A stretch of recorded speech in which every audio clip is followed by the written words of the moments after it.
Test 1 2 3. Okey, assalamualaikum dan selamat malam semua.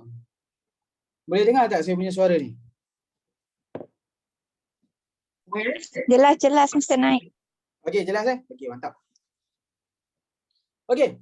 So, malam ni kita akan buat macam biasa market outlook untuk harga emas, okey. So, malam ni market outlook bagi edisi 31 bulan 7 tahun 2023. Maksudnya hari ni adalah hari terakhir.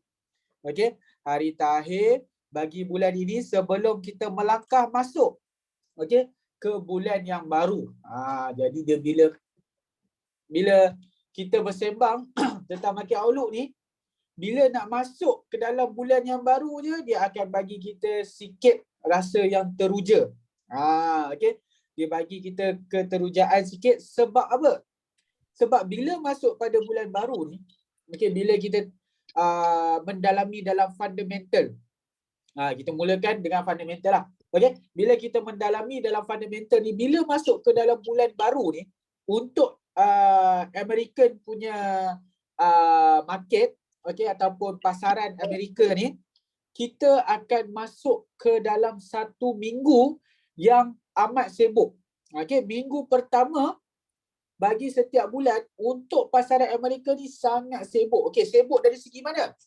Sibuk dari segi dia punya news. Dia punya news dan dia punya data yang akan dikeluarkan. Yang mana minggu pertama, minggu kedua ni berebut-rebut. Banyak data yang dijadualkan untuk dipublishkan pada minggu pertama dan minggu kedua setiap bulan. Tapi yang paling orang menantikan adalah minggu pertama. Kenapa minggu pertama ni? Saya tunjukkan dulu ya.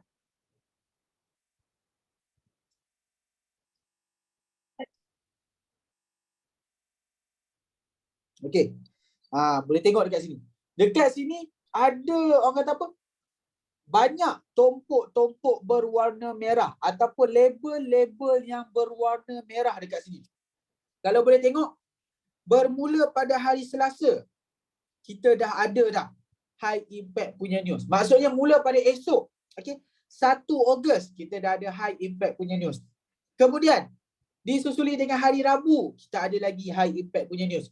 Hari Khamis, ada high impact punya news. Dan kemudian hari Jumaat, kita punya highlight ataupun main event kita pada minggu ini, ada juga high impact punya news. Yang mana?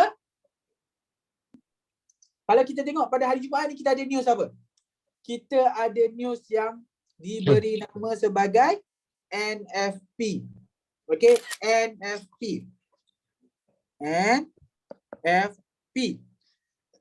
NFP ni apa? NFP ni adalah short form untuk non-farm payroll. Apa itu non-farm payroll ni? Non-farm payroll ni merupakan satu event news. Dia event news. Sebab apa saya katakan dia event news? Sebab dia ada 3 indikator utama dalam NFP ni. Yang pertama sekali, ada average hourly earning, month to month. Kemudian yang kedua, kita ada non-farm employment change. Dan yang terakhir sekali, kita ada unemployment rate.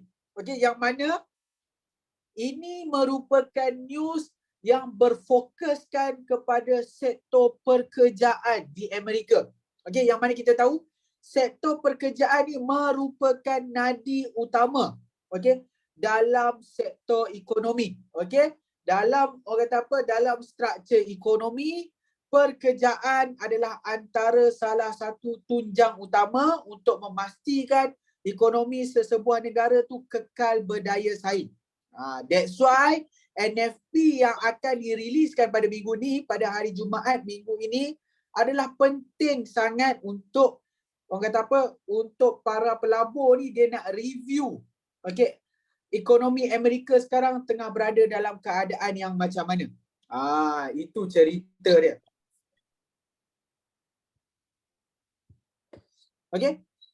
So, kita tengok sikit, untuk NFP ni, kita fokus sikit untuk NFP ni, dia punya, orang kata apa? Fokus dia. Data-data yang mungkin, orang kata apa? Difokuskan oleh penganalisis ekonomi. So kita tengok sikit. Okey, data forecast yang mana satu? Data forecast yang saya kotakkan yang tengah ni. Ini adalah data forecast ataupun data ramalan dia. Okey, untuk average hourly earning diramalkan turun sedikit. Okey, turun sedikit pada 0.3%.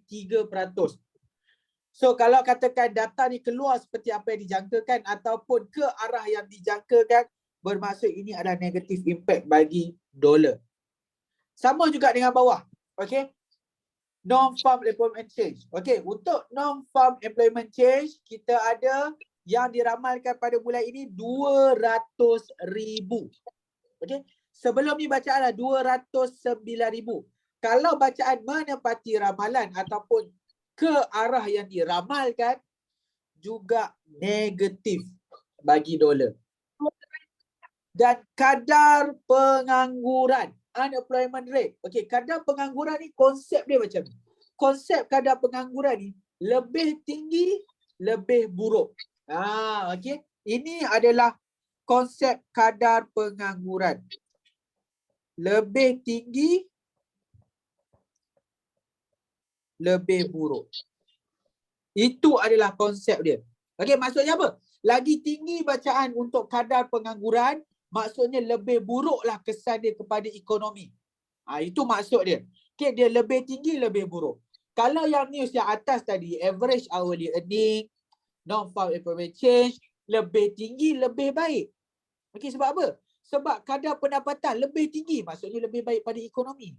Okay, peluang pekerjaan lebih banyak yang ditawarkan, lebih baik pada ekonomi. Tapi kalau pengangguran, lebih tinggi pengangguran macam mana?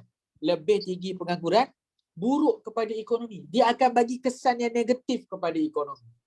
So dekat situ, kalau katakan dikekalkan pada paras yang sama, sebab 3.6 ni antara paras yang tinggi. Okey, sepanjang bacaan unemployment rate bagi tahun ini, okey, 36 adalah bacaan yang tinggi. Yang mana starting daripada kita katakan daripada Januari lah. Okey, kita ambilkan daripada Januari.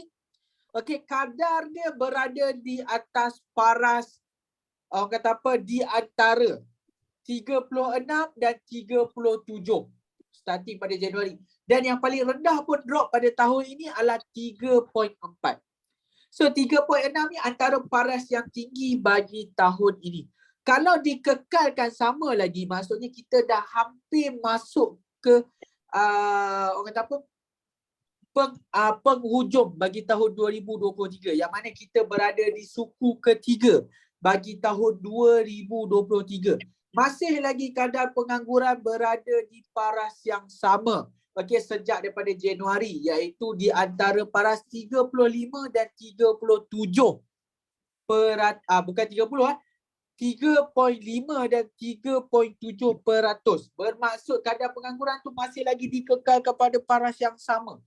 Tak ada perubahan yang positif. Tak ada penurunan. Masih lagi di paras 3. So yang tu tak menunjukkan apa-apa berita yang positif. Tetapi kalau dia drop, katakan 3.5, 3.4 ataupun 3.2. Maksudnya menunjukkan bahawa satu pergerakan yang lebih ke arah yang positif.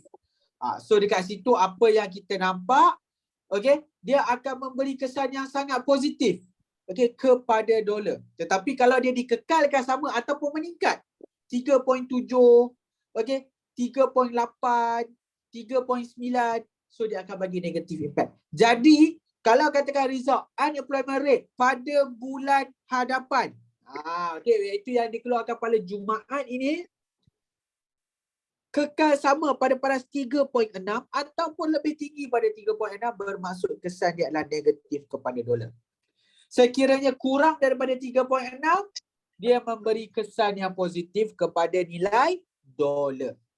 So itu pergerakan, okey, dan juga sedikit, okey, kesan yang akan dibawa oleh NFP pada bulan ini sekiranya keluar seperti apa yang dijangkakan. Kalau kita lihat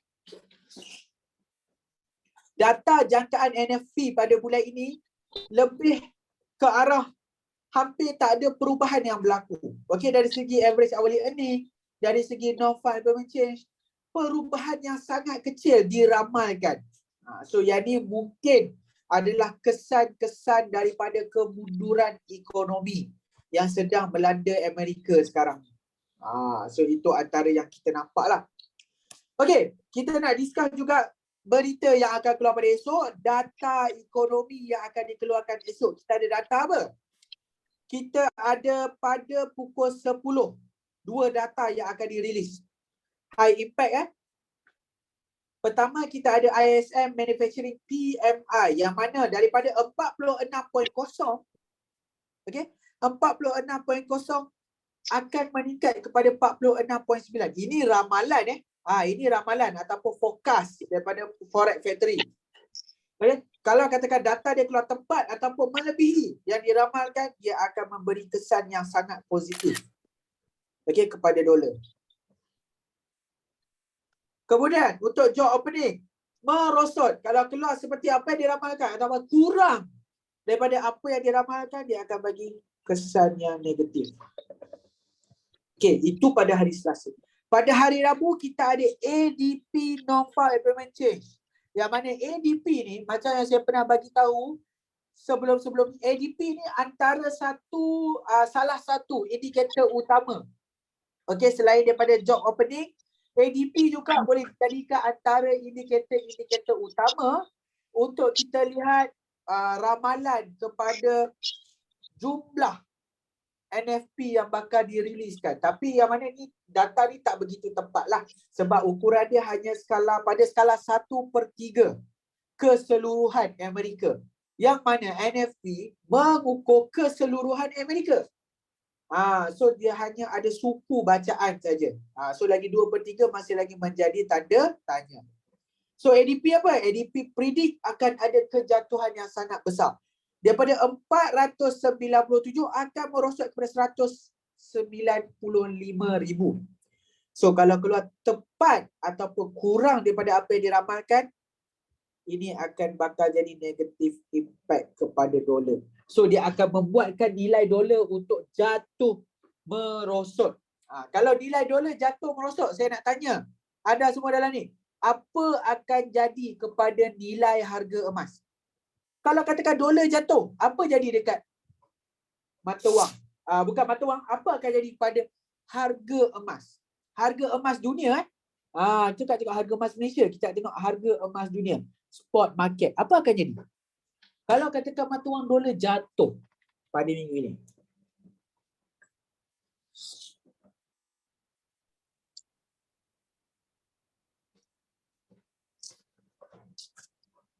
Naik. USD turun, gold naik. Ya, betul. Yang mana USD bila jatuh, harga gold akan naik. Mesti ada yang tanya, kenapa boleh jadi sistem macam ni? Kenapa mata wang dolar jatuh, tiba-tiba dolar harga emas nak naik kan?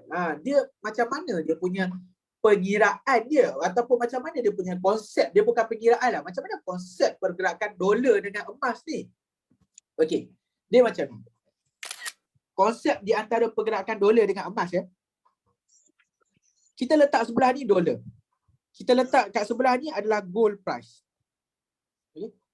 You buat satu garisan, you letakkan orang kata apa, kalau bahasa saya ni bagi fulcrum lah kat tengah ni. Maksudnya kita jadikan dia sebagai satu jongkang jongkit.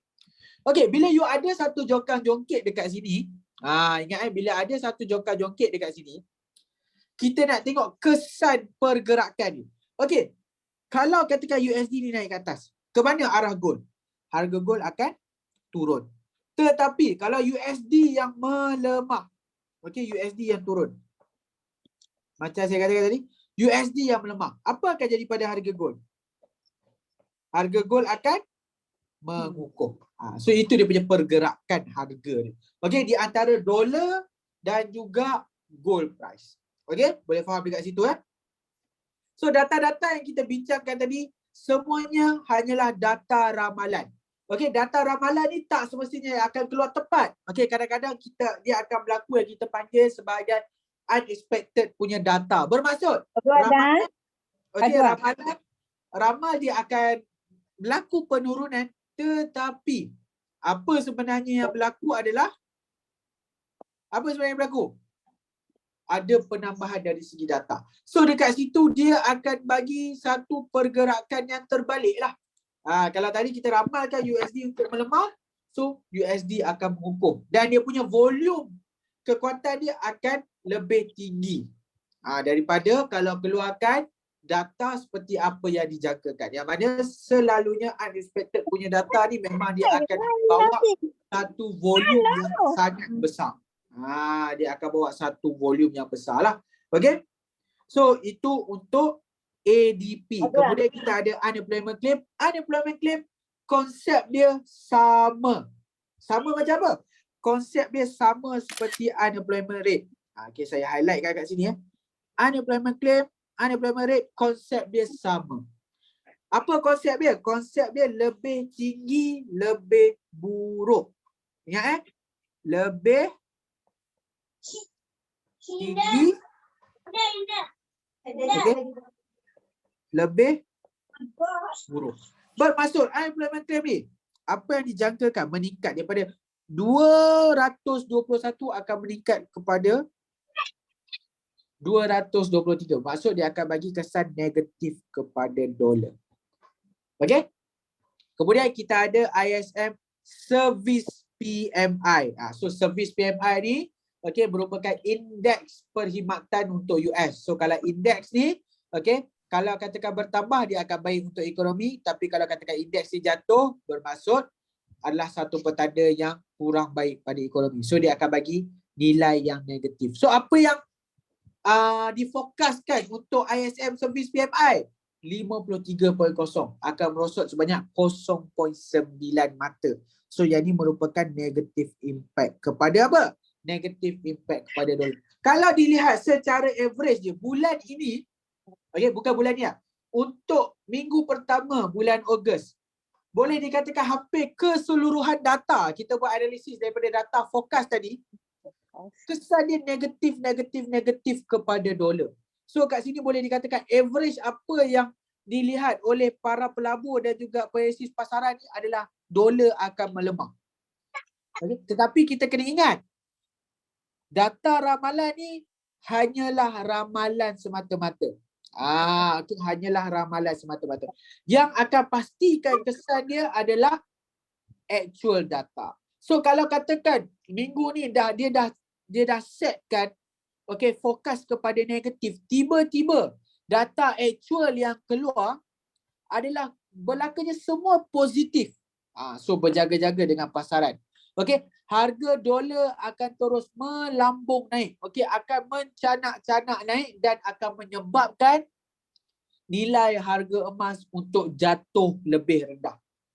So itu yang kita kena berhati-hati. Sebab apa? Sebab data ramalan ni kalau kita lihat daripada dia punya performance, 50-50. 50 tepat, ataupun 50 seperti apa yang dijangkakan dan 50 lagi sebaliknya. Tak semestinya dia akan 100% follow fokus. Tak pun. Kadang-kadang ada satu minggu fokus tu satu pun tak kena. So itu yang kita kena berhati-hati bila kita lihat ekonomi data. Bila dirilis saja data tu barulah kita akan lihat dia punya kesan. Sebelum tu hanya bergantung kepada fokus dan prediction sahaja. Ada soalan dekat sini. Kalau result sama dengan fokus tapi lebih rendah dari previous, USD akan menguat juga ke? Dia bergantung kepada jenis news. Kalau katakan news tu, katakan dia punya kesan lebih tinggi, lebih buruk. So kalau data dia keluar lebih rendah, maksudnya lebih baik pada nilai dolar. Tapi kalau katakan ada jenis data lebih tinggi, lebih baik untuk dolar. So kalau nilai yang dia keluar lebih tinggi daripada sebelum ni, maksudnya positif untuk dolar. Dia ada dua kesan lah. Ada kesan yang lebih tinggi, lebih buruk. Ada kesan yang lebih tinggi, lebih baik. So kita tengok, kita kena tahu, bandingkan. Dia adalah kesan lebih tinggi, lebih buruk ataupun kesan lebih tinggi, lebih baik. Macam mana nak tahu? Kita recheck senang saja. You pergi dekat bahagian file dekat sini. You tekan dekat situ, you tengok apa yang dipanggil sebagai usual effect. Dekat sini, nampak ni. You tengok yang ni. You tengok yang ni, dia akan bagi tahu. Kalau tengok ni, kalau kita baca usual effect, actual greater than forecast is good for currency. Maksudnya dekat sini, lebih tinggi, lebih baik. Kalau katakan rendah, jadi apa? Rendah maksudnya jadi buruk lah. So lihat pada actual usual effect tu. Kepada news. Setiap news dia punya effect dia tak sama. Macam saya katakan tadi, ada yang lebih tinggi lebih baik, ada yang lebih tinggi lebih buruk. Itulah untuk kesan dia. Okey. Itu adalah untuk review kalender pada minggu ni. Kalau kita lihat minggu ni memang kita nak bagi tumpuan untuk NFP. Kalau katakan NFP berjaya memberi kejutan kepada kita, semua data dikeluarkan positif. Jadi berjaga-jaga. Okay. Nilai harga emas akan jatuh lebih rendah. Okay. Tetapi kalau keluar seperti apa yang dijangkakan, pergerakan harga emas akan jadi bullish ataupun uptrend. Akan ada kenaikan dalam pergerakan harga emas.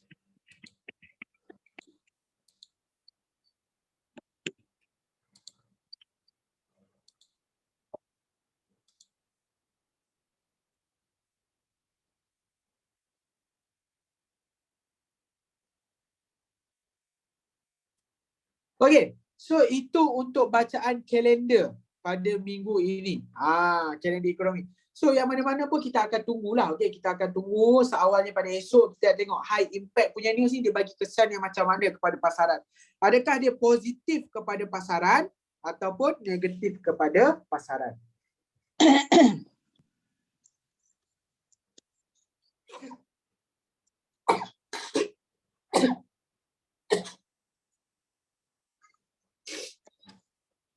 Okey, jadi kita sambung lagi.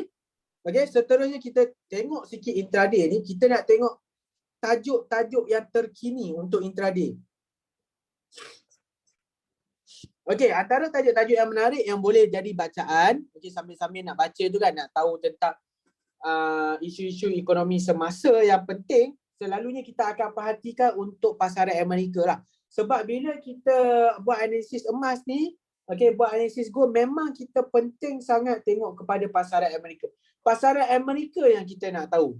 Pasaran negara lain, selalunya kita tak nak ambil tahu sangat. Kita nak tahu pasaran Amerika. Apa cerita dia? Kita memang nak kena tahu pasaran Amerika ni. Antara salah satu cerita yang disebabkan harga emas ni disandarkan kepada dolar. So dekat situ, turun naik nilai dolar dia akan, orang kata apa, memberi kesan kepada turun naik nilai harga emas. Baca sistem jongkak-jongkit yang saya beritahu tadi. Okey, dekat sini maybe boleh tengok, okey, ketidakpastian di akhir Julai. USD nak ke mana? So yang ni boleh baca sikit antara rumusan yang tadi pun kita dah ada bincangkan. Okey, tentang hala $7 sekiranya apa terjadi sepanjang minggu ini. Jadi boleh tengok analisis gold, pelabur cemas, emas bakal jatuh lagi minggu ni. So yang tu pun boleh baca juga untuk kita lihat apa sebenarnya news yang terkini untuk pergerakan harga emas ni.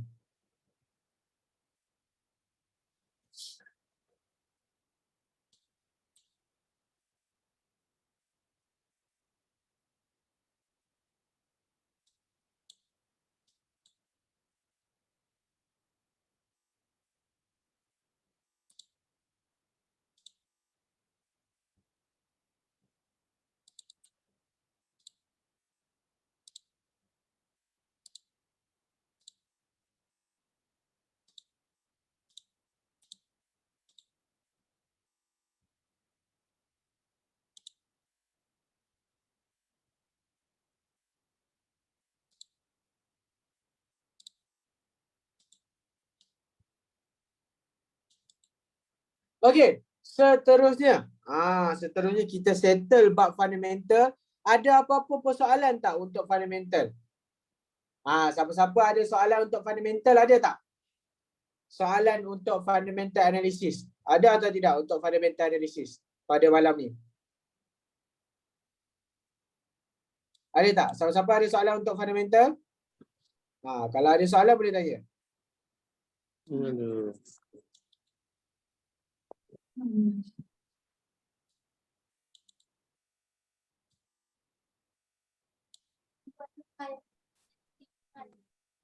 Lah ni. Pelik.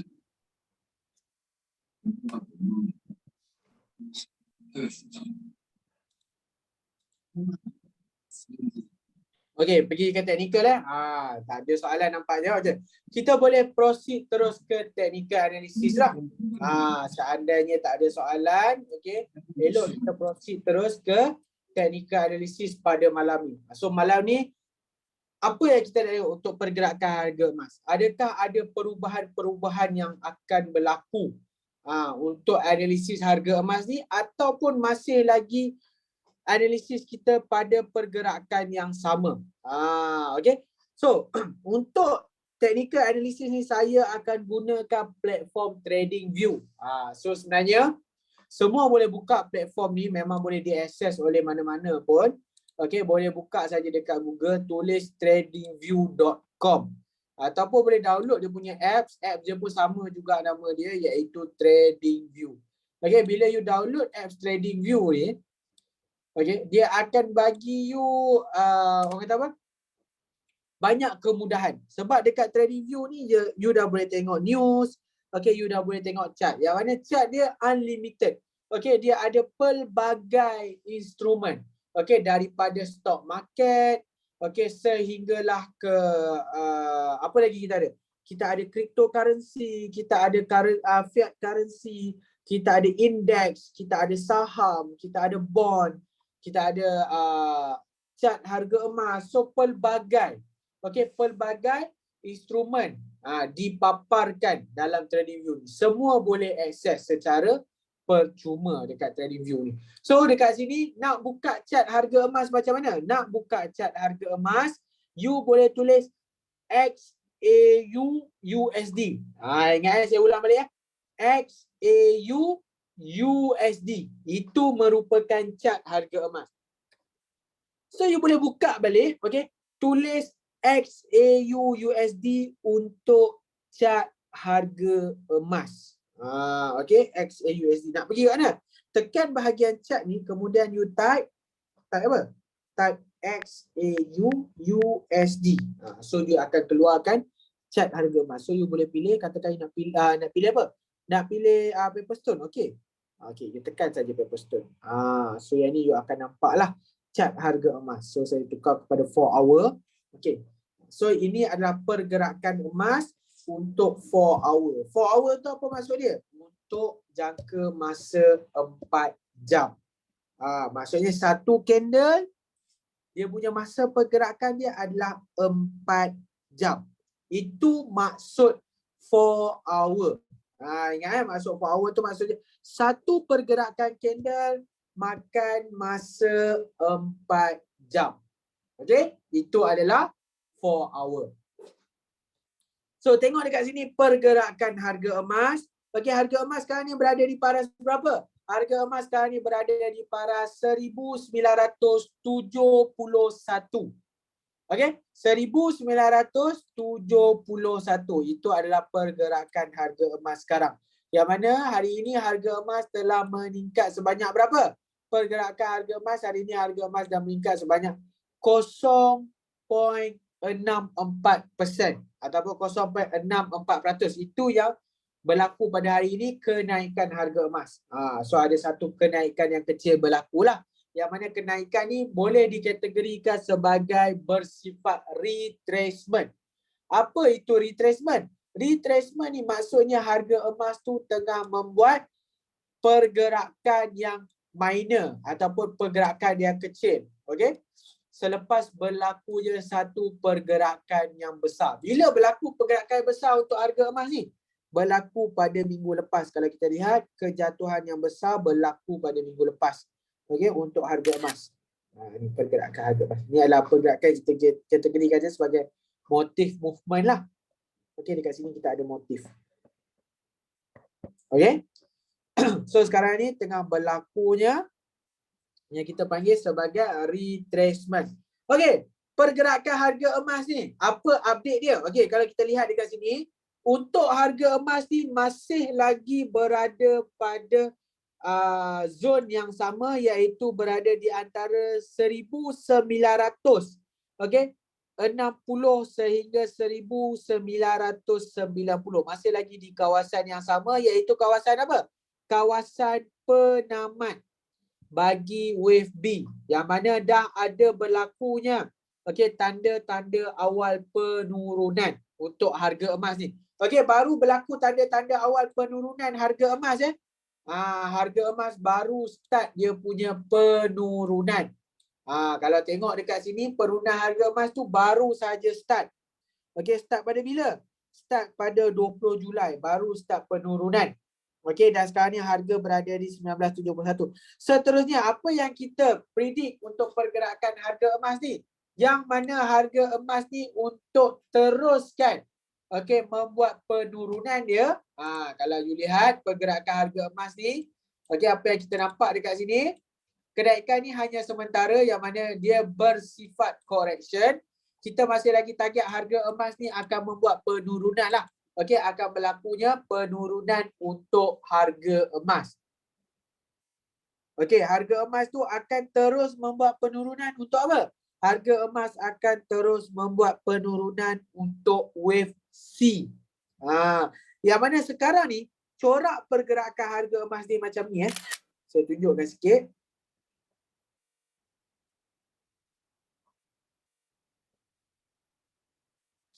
Ni corak dia. Dia A, B dan C.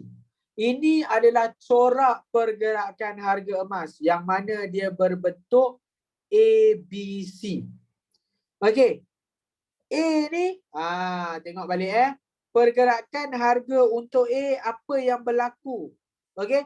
Harga emas telah berjaya turun untuk A dan lengkapkan A. Yang mana sekitar penurunan dia, bacaan penurunan untuk A, bacaan penurunan untuk A lebih kurang 8 ke 9%. Menghampiri 9% untuk penurunan A.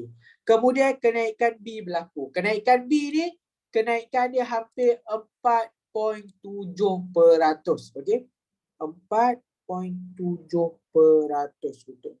Seterusnya akan berlaku penurunan bagi C. Penurunan bagi C kita tak tahu lagi dia akan sampai berapa sebab harga masih belum turun, tapi kita ada petunjuk awal. Yang mana penurunan untuk C ni selalunya wave A dia akan sama dengan wave C. Yang mana kalau A ni 9%, dia plus minus 9% juga.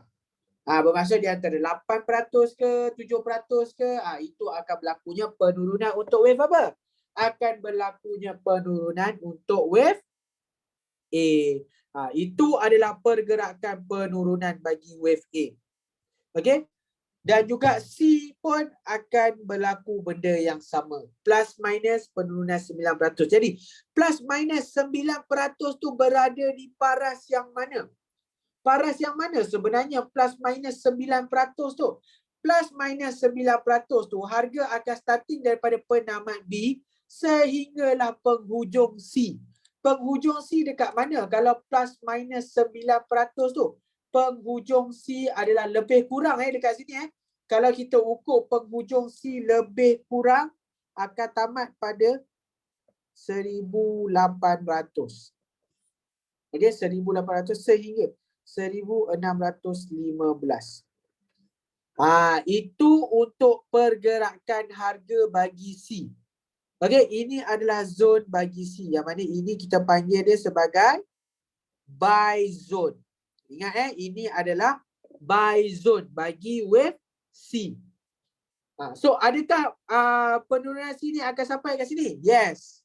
Okey, kemungkinan besar high probability dia akan sampai di zone. Yang mana kita dah lihat momentum yang ditunjukkan di A. So tak mustahil akan ada momentum yang sama juga untuk penurunan di C. Okey, so selepas sampai 1,800 ke mana seterusnya hala tuju harga emas ni? Adakah dia akan sentiasa tersekat pada paras 1,800 tu? Dia akan ranging je, takkan ada sebarang kenaikan atau penurunan? Jawapan dia tidak. Selepas harga berjaya masuk ke kawasan hijau ni ataupun retracement zone, dekat kawasan ni apa yang kita predik akan berlakunya satu fenomena. Apa fenomena tersebut? Fenomena tersebut dipanggil sebagai retracement.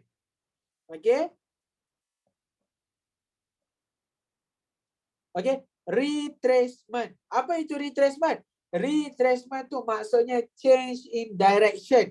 Okey, pergerakan harga tengah turun, dia akan tukar pergerakan tersebut. Daripada turun, harga akan membuat kenaikan. So bila harga membuat kenaikan, apa yang berlaku? Berlakunya kita panggil sebagai retracement. So harga akan menyambung pergerakan bullish dia. So bila harga sambung pergerakan bullish dia, jangkaan kita pergerakan ni boleh mencapai 40% kenaikan harga. Okey, dia ada perkiraan dia lah, yang mana kita ambil perkiraan yang lepas dan kita add some percentage untuk jangkaan kenaikan seterusnya. Okey, yang mana kita dapat lebih kurang boleh capai ke paras 40% kenaikan harga. So 40% tu orang kata apa? Satu pergerakan yang besar lah. Okay? So dekat sini minimum maximum ROI yang boleh you dapat kalau kenaikan 40% you boleh dapat lebih kurang 37. Okay, peratus kenaikan harga, ROI dia lebih kurang 370. Okay, 370 untuk ROI sekiranya menggunakan kali 10. Itu jangkaan seterusnya. Yang penting harga kena masuk kotak hijau dulu. Barulah akan berlaku jangkaan kenaikan. Okey, selagi belum masuk kotak hijau, masih lagi berisiko untuk katakan akan ada kenaikan yang besar berlaku. Okey, tak mustahil untuk kenaikan yang besar berlaku, tetapi based on technical punya panjangan, harga kena masuk dalam kotak hijau ni dahulu untuk melengkapkan wave C. Bila wave C lengkap, barulah wave seterusnya boleh mula membuat dia punya pergerakan harga. So dekat situ, buy zone kita masih lagi di paras yang sama. Adakah harga sekarang ni elok ataupun baik untuk kita membeli? Kalau fokuskan kepada produk GJE, kalau kita lihat pada risiko, risk and reward ratio. So pada pandangan saya masih lagi tak begitu baik untuk risk reward ratio untuk membeli GJE pada saat ini. Sebab masih lagi berada di fasa awal penurunan wave C. Ada kemungkinan wave C tu belum start lagi. So dekat situ masih lagi berada di kawasan yang berisiko. Perlu dulu lihat penurunan wave C tu berlaku sekurang-kurangnya 50% penurunan bagi wave C. Kalau wave C tu katakan kita target akan turun lebih kurang 9%, sekurang-kurangnya kita kena tengok harga tu turun lebih kurang 4.5%. Okey, barulah kita boleh confirmkan itu adalah penurunan wave C. Okey. Selain daripada kita lihat dia punya indikator penurunan, profil penurunan dia, corak penurunan dia macam mana. Okey? So itu adalah untuk update pergerakan harga masih lagi berada di kawasan yang sama. Okey, masih lagi kawasan yang sama daripada minggu lepas.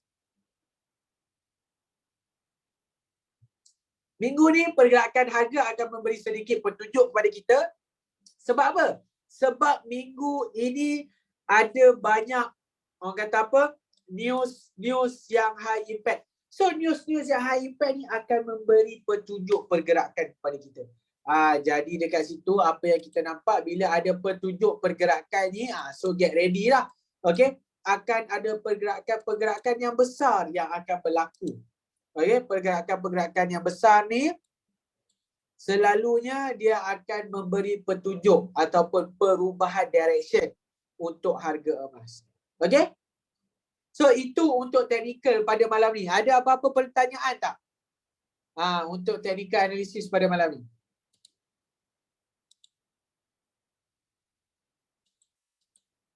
Siapa-siapa ada soalan untuk technical analysis kita pada malam ni? Ada tak?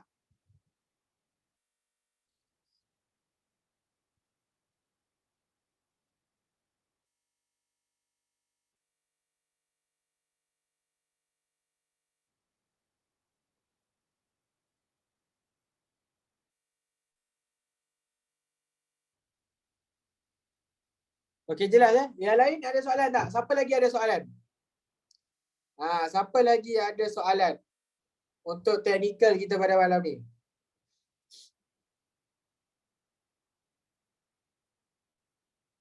Siapa lagi ada soalan untuk technical?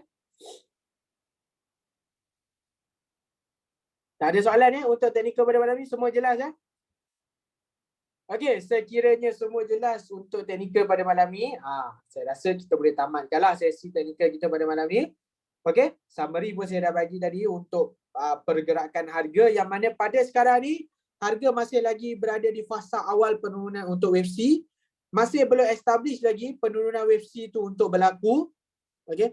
Kita masih menunggu penurunan-penurunan untuk berlaku lagi, sekurang-kurangnya separuh pergerakan wave C tu kita nampak, baru kita akan establish dia sebagai penurunan wave C lah.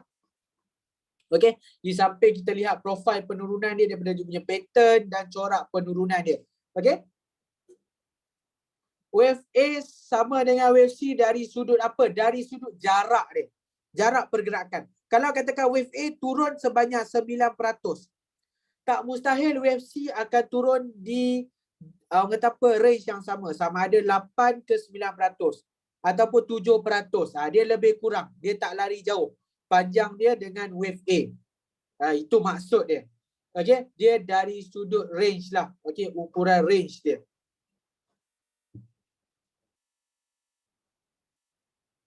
Okey, boleh faham tak Muhammad Firdaus? Untuk apa persamaan wave A dan wave C? Persamaan dia kalau kita lihat dalam guideline, dia merupakan persamaan dari segi kita panggil sebagai range pergerakan harga. Hampir sama.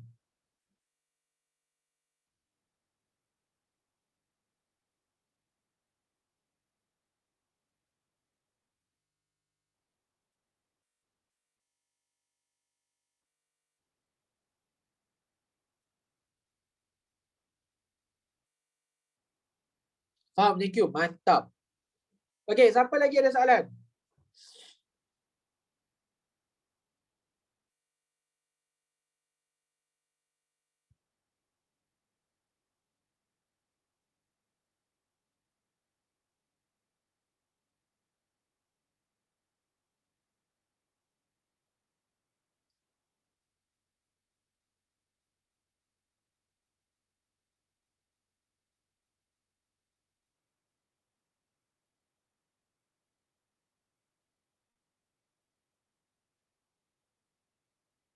Okey, ada soalan lagi tak? Tak ada soalan? Okey, sekiranya tak ada soalan, saya rasa bolehlah kita tamatkan market outlook punya session pada malam ni. Okey. Dengan itu saya tamatkan dulu market outlook session untuk malam ni. Okey, kita bakal berjumpa lagi insya-Allah pada malam Khamis nanti untuk review seterusnya. Untuk kita conclude pula, okey, untuk pergerakan sepanjang minggu ni. Apa yang kita dah nampak lah. Okey, pergerakan harga emas untuk minggu ini kita akan lihat pada malam Khamis nanti. Okey, untuk market outlook bersama Angel Group. Okey, itu untuk the next update lah. So siapa nak dapatkan the next update boleh masuk malam Khamis tu. Jangan tak masuk. Banyak info yang boleh dapat waktu tu. Okey, saya rasa itu saja untuk market outlook kita pada malam ni. Kita jumpa lagi untuk the next session. Assalamualaikum dan selamat malam.